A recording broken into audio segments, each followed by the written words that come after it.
was a vision softly creeping, left its seeds while I was sleeping, and the vision that was planted in my brain still remains within the sound of silence.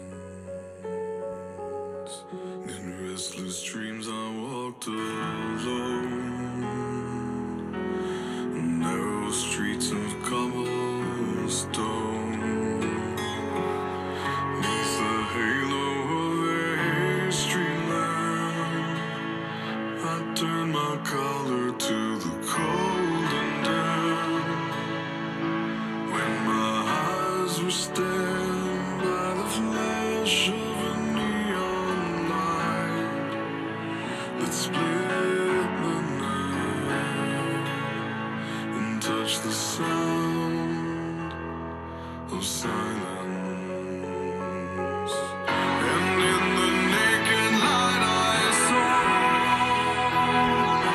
10,000 people, maybe more.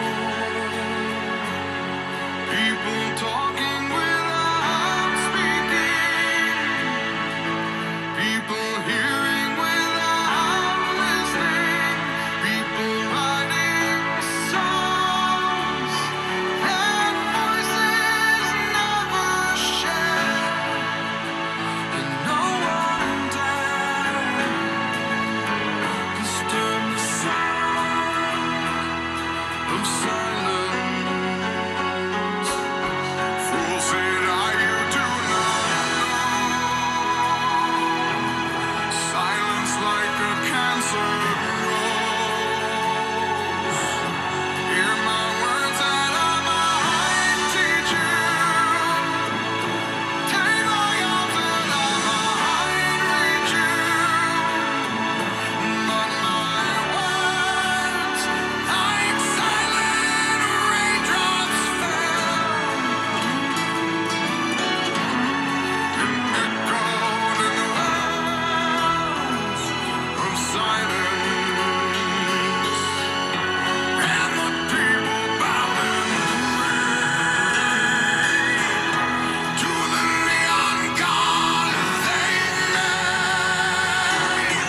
And the sign flashed out his warning, and the words that it was forming. And the sign said the words of the prophets are written on the subway walls and tenement halls, and whispered in the sound